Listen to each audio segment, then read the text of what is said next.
سلااوتان لێبێتەوەم کاتتان باش بینەرانی خۆشەویستی تەلەڤیزیۆنی کۆمەڵا هاتوینەتە خزمەتتان بۆ پێشکەشکردنی هەواڵەکانی سەر لە بەیانی ڕۆژی شەممە سەرەتا سەردێری گرنگترین هەواڵەکان. ناڕەزایەتی خەڵکی شارەکانی بانە و سەقز لە ئاز سەفەری ئیبراهیم ڕەئیسی، ناڕوونی چارەنووسی وریشە مورادی لە گرتوخانەی دڵعاتی ڕژیم، دەست بەسەرکردنی 11 هاوڵاتی کورد لە ئەفرین لەلایەن تورکیا، چالاکی خوێندکارانی زانکۆی خارەزمی بۆ ڕێزگرتن لە ئارمیتا گەراوان، کوژران و برینداربوونی 48 کەس لە کەمپی توشبوانی مادەی هۆشبەر لە لانگرود، تەوبیق و تەعلیقی دەیان خوێندکاری زانکۆ لە ماوەی یەک هەفتەی ڕابردوو و دەرکردنی کرێکارانی خەڵکی غەزە لەلایەن دەوڵەتی ئیسرائیل.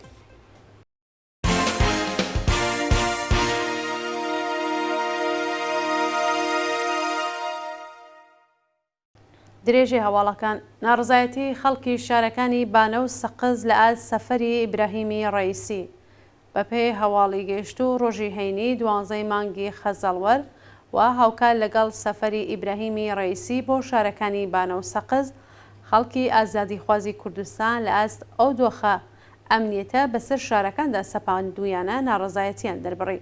بەوتەی هاوڵاتیان شەقامەکانی شارەکانی بانە و سەقز پڕکراوە لە مەئموور و لە هەموو مەیدان و کۆڵانێکدا چەند هێزی ڕژیم جێگیر کراون و چاودێری ئۆتۆمبیلی خەڵک دەکەن. هەروەها هەندێک لە شەقامەکان داخراون و بۆتە هۆی سازبوونی ترافیک و سەرگەردانی خەڵک.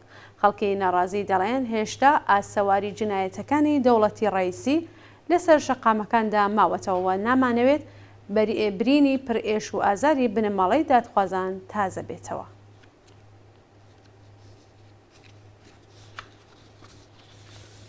ناڕوونی چارەنووسی وریشە مورادی لە گرتوخانەی ئیطلاعاتی ڕژیم بەپێی راپۆرتی ناوەندەکانی مافی مرۆڤ ماوەی 3 مانگە چالاکێکی مەدەنی خەڵکی شاری سنە بە ناوی وریشە مورادی ناسراو بە جوانە سنە لەلایەن هێزە ئەمنیەتیەکانەوە دەستبەسەر کراوە و هیچ زانیاریەک لەسەر چارەنووسی لە بەردەستان نییە.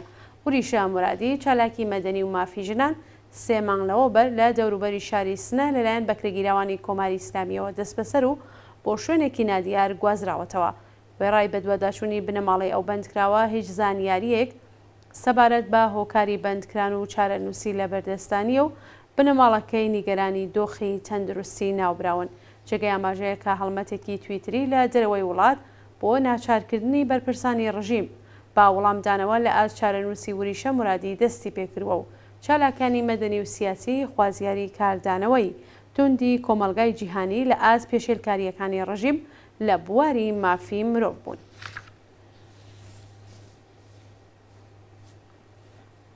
گوشاری ناوەندە ئەمنیەتیەکان بۆ سەر بنەماڵەی ماشەڵڵا کەرەمی لە کەرەج.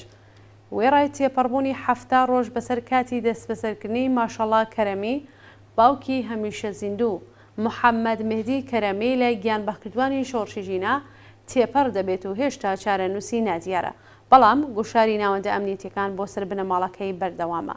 بەپێی زانیاریەکان بنەماڵەی ماشەڵڵا کەرەمی پێک هاتووە لە دایک و کوڕێکیان پاش هێرشی بەردەوامی هێزە ئەمنیەتیەکان بۆ سەر ماڵەکەیان ناچار بە چۆڵکردنی خان و کۆچکردن بۆ شوێنێکی نادیار بوون. پاش دەستبەسەرکردنی ماشەڵڵا کەرەمی لا ڕێکەوتی سیویەکی گەلاوێژی 1402 هەتاوی هێزەکانی ڕژیم دەستیان بەسەر تەواوی کەلوپەلە ئەلکترۆنیکەکان و کارتە بانکیەکانیان گرتووە. هەروەها ئەنجامانی ئەو بنەماڵەیە بەردەوام لەژێر گوشاردا بوون و تاکو لە هیچ لایەکەوە هەواڵ سەبارەت بە باوکیان بڵاو نەکەنەوە. لە دوایین هێرشی بەکرێگیراوانی ڕژیم بۆ سەر ماڵەکەیان گەنجینەی کەلوپەلەکانی محەممەد مهدی کەرەمی شکێنرا و جلوبەرگەکانی لەلایەن سەرکوتگەرانی ڕژیمەوە سووتێنرا. دەستبەسەرکردنی 11 هاوڵاتی کورد لە ئەفرین لەلایەن تورکیا. بەپێی راپۆرتی ڕێکخراوی چاودێری مافی مرۆڤی سووری دەستگای ئەمنیەتی تورکیا واتەمیت 11 هاوڵاتی کوردی لە کانتۆنی ئەفرین بە بیانووی پەیوەندی لەگەڵ پێکاکە دەست بەسەر و بۆ زیندانەکانی ئەو وڵاتە گواستوەتەوە. بەپێی ئەو راپۆرتە لە ڕۆژانی ڕابردوودا هێزە ئیسلامگەرەکانی سەر بە تورکیا لە دەوروبەری شاری ئەفرین 11 هاوڵاتی کورد لەوانە دوو ژنی تەمەن 19 و 22 ساڵەیان بە بیانووی پەیوەندی لەگەڵ پێکاکە دەست بەسەر و لە ڕێگەی دەواازەی سنووری حەمامەوە بۆ زیندانەکانی ڕێکخراوی ئیطلاعات و ئەمنیەتی تورکیا واتەمیت گواستوەتەوە. شایانی باسە کە هیچ زانیاریەک سەبارەت بە چارەنووس و دۆخی تەندروستی ئەو 13 کەسە لە بەردەستانیە و ناوەندەکانی مافی مرۆڤ نیگەرانیەکانی خۆیان سەبارەت بە بارودۆخی ئەو بەندکراوانە بە دەوڵەتی تورکیا ڕاگەیاندووە.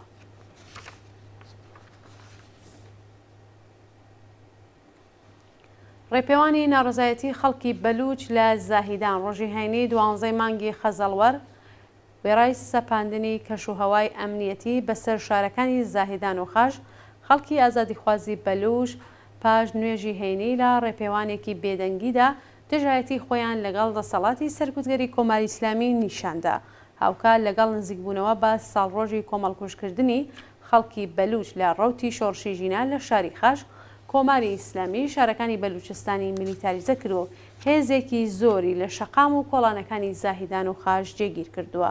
ڕۆژی هەینی وێڕای ئەو کەشوهەوا ئەمنیەتیە خەڵکی ئازادیخوازی بەلوچ پاش نوێژی هەینی ڕژانە سەر شەقام و با بەدەستەوەگرتنی پلاکار ڕێپێوانی بێدەنگیان بەڕێوەبرد.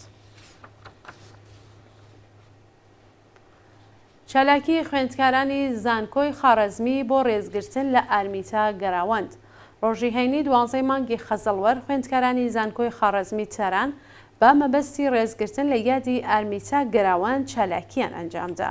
بەپێی وێنانەی بەدەستمان گەشتووە خوێندکارانی تێکۆشەر با بڵاوکردنەوەی تراکت و وێنەکانی ئارمیتا لە سەرانسەری ساختمان و مەحوەتەی زانکۆ وێڕای شەرمەزارکردنی جەنایەتەکانی کۆماری ئیسلامی ڕێزیان لە یادی ئارمیتا گەراوەند و تەواوی ژنانی قوربانی سەرکوتی ڕژیم کرد.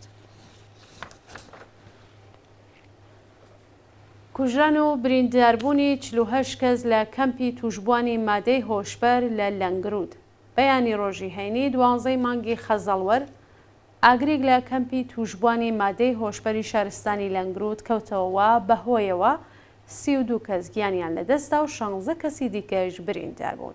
بە وتەی هێزەکانی ئاگر کوژێنەوە کاتژمێر 5 بەیانی ڕۆژی هەینی ئاگر لە کەمپی توشبوانی مادەی هۆشبەری لەنگرود کەوتوتەوە و بەداخەوە 32 کەس لەو ڕووداوەدا گیانیان لەدەستا و 16 کەسی دیکەش بریندار بوون کە باری تەندروستی بەشێکیان ناجێگیرە. بە پێی زانیاریەکان ئەو کەمپە 40 کەسی تێدا بووە و هێشتا هۆکاری ئەو ئاگرکەوتنەوەیە ڕوون نەکراوەتەوە بەڵام پەروەندەی قەزایی بۆ بەڕێوەبەرانی کەمپەکە ساس کراوە. تەوبیخ و تەعلیقی دەیان خوێندکاری زانکۆ لە ماوەی 1 هەفتەی ڕابردوو.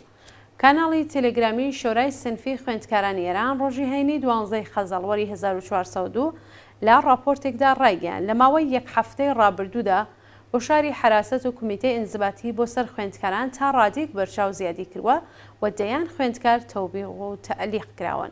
بە پێی ئەو راپۆرتە لەو کاتەوە بەکرێگیراوانی ڕژیم لەژێر ناوی حیجاببان لە نێو مەحوەتەی زانکۆکانی ئێراندا جێگیرکراون گوشارەکان بۆ سەر خوێندکارانی کچ چەند هێندە زیادی کردووە. زۆربەی ئەو خوێندکارانەیش کە لەلایەن حراست و کمیتەی ئینزباتیەوە سزادراون بە بیانووی ڕەچاونەکردنی حیجابی ئیجباری بووە. لە بەشێکی خوێندکاران بەڵێننامەیان وەرگرتەوە بەشێک لە پرۆسەی خوێندن دوورخراونەتەوە ژمارەیەکیش حکمی تەوبیخیان وەرگرتووە. سەپاندنی سزای زیندان و جەریمەی ماڵی بەسەر 14 شارۆمەندی بەهای. دادگای پێداچوونەوەی پارێزگای مازەندەران بە سەرۆکایەتی قازی ئێلیاس شاکری 14 شارۆمەندی بەهایی بە زیندان و جەریمەی ماڵی مەحکوم کرد. بە پێی زانیاریەکان دادگای پێداچوونەوەی پارێزگای مازەندەران بیتا حەقیقی و ساناز حکمەت شوعاری بە 3 ساڵ زیندان و پەرداختی 30 میلیۆن تمەن جەزای ماڵی مەحکوم کردووە. هەروەها 12 هاوڵاتی دیکەی بەهایی بە ناوەکانی مانی قۆلی نێژاد، نگار دارابی، سام سەمیمی، مەحسا فەتحی، سامیە قولی نژاد، مەجید سەمیمی، ئەنیس سەنایی، ئەفنانە نعمەتیان، بەسیر سەمیمی، هەنگامە عەلیپور، گۆلبۆن فەلاح و نازەنین گەلی بە 50 میلیۆن تمەن جەزای ماڵی مەحکوم کراون. شایانی باسە کە حکمی ئەو شارۆمەندانە با پارێزەرەکانیان ڕانەگەێنراوە تاکو نەتوانن ناڕەزایەتی دەربڕن. کۆبوونەوەی ئێرانیانی مانچستر بۆ ڕێزگرتن لە یادی ئارمیتا گەراوەن. ڕۆژی هەینی 12 مانگی خەزەڵوەر کۆمەڵێک لە ئێرانیانی دانیشتووی بریتانیا با کۆبوونەوە لە بەردەم ناوەندی ئیسلامی ڕژیم لە شاری مانچستر لەژایەتی خۆیان لە ئاست قەتڵی حکوومەتی ئارمیتا گەراوان نیشاندا. بەشداربووانی ئەو کۆبوونەوە بە بەدەستەوەگرتنی پلاکارد و وێنەکانی ئارمیتا جینایەتەکانی کۆماری ئیسلامیان بە توندی شەرمەزار کرد و خوازیاری داخستنی ناوەندی ئیسلامی ڕژیم لە بریتانیا و یەکێتی ئەوروپا و هەروەها سزادانی بەرپرسانی ئەمنی و قەزایی ڕژیم بوون.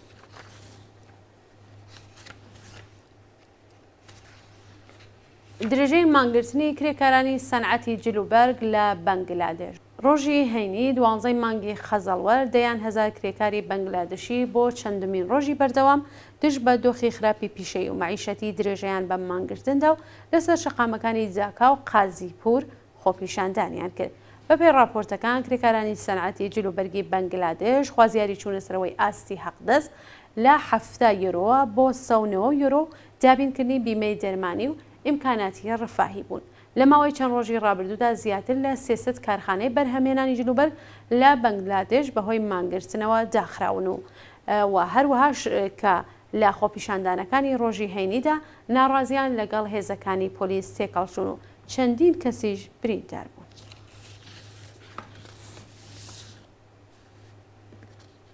دواهەوامان سەبارەتە بە دەرکردنی کرێکارانی خەڵکی غەزە لەلایەن دەوڵەتی ئیسرائیل.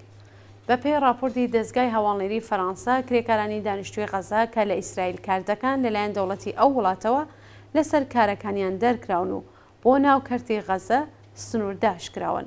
پاش دەستپێکی شەڕی نێوان حەماس و ئەرتشی ئیسرائیل سەدان کرێکاری خەڵکی غەزە لەلایەن پۆلیسی ئیسرائیلەوە دەست بەسەرکران و دەوڵات موڵەتی کارکردن و مانەوەیانی لە ئیسرائیل هەڵوەشاندوێتەوە. هەروەها ڕۆژی هەینی سەدان کرێکار لەلایەن پۆلیسەوە بۆ نێوکەرتی غەزە سنوورداش کران و بەشێکیان بۆ کەرانەی باختری ڕەوانە کراون. ئازیزان هەواڵەکانتان پێشکەش کرا، هەر بژین بە شادی و تامرە.